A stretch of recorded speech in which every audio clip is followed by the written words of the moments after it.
In this video, I am going to share this amazing chess position.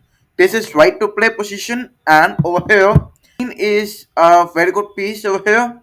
It is blocking the pawn from being pushed further, controlling this file, this diagonal. So it is functioning as a very good position. Now if you observe about this rook, basically this rook is not at all sufficient for black.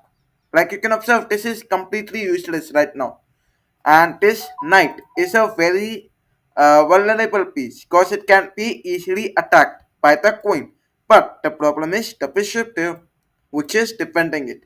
Now if you observe, these three pieces are already at the back rank, so obviously it's a very good opportunity for you to attack. Now if you look at the position, first of all, I'll start a timer so that you can understand and analyze this position. So I'll start a 20 seconds timer right now.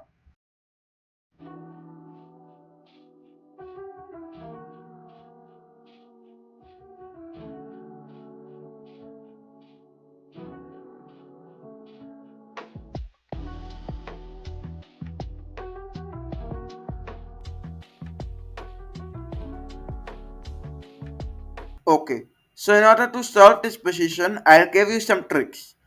First of all, look at your weak pawns. So basically, you can observe these are the weak pawns. Okay, generally these squares, these pieces, cause they need support, right? And now over here, which is that pawn which is under attack? This. You play bishop over here.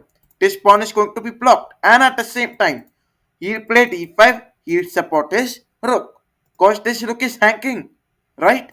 So over here, the correct move situation and correct move solution is knight take on c6. You will sacrifice the knight. Now you might say that the pawn can easily take it. Like what am I doing and all.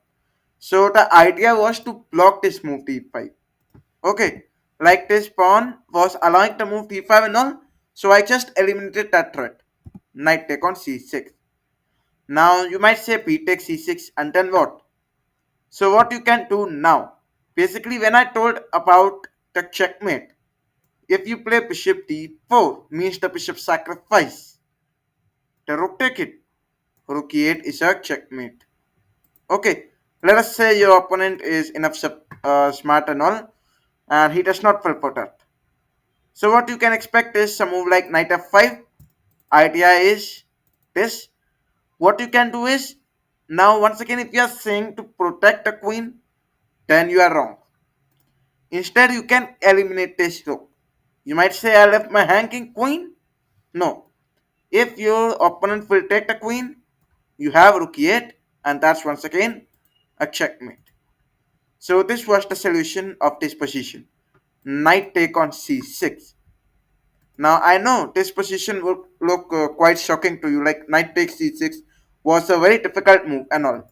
But this is a very good move. And if you understand this logic of playing this, if you have any doubts, you can still ask in the comments. And the main reason for playing this move was to activate the bishop to d4 and at the same time blocking this d5. Okay, this was the main idea. In order to solve any chess position, I am giving you two top tricks. Number one is look at the pieces which require protection from your opponent's side. Okay, for example, in your opponent's side, this rook needs protection. So what can your opponent do is play d5. Now how can you block this move? So I thought about knight takes c6. Now if you play d5, like knight take on the queen, right? So it's like he cannot play d5 right now. Now if you say b take on c6, like it is still going to help in all that. But now this is your move. This is not black's turn, right? You gave yourself more time after this sacrifice. After sacrificing there, you got more time so that you can play bishop d4 and open up this rook file, jumping towards the checkmate. Now there are some players who would say that b takes c6, you play bishop d4 and he could simply trade. So that's not a big problem. Rook can take on it. This is one checkmate and this is the other one. So this was the solution of position. Now if you enjoyed this video and this puzzle, you may like the video and thanks for watching. And if you have any doubts, do not hesitate to ask in the comments.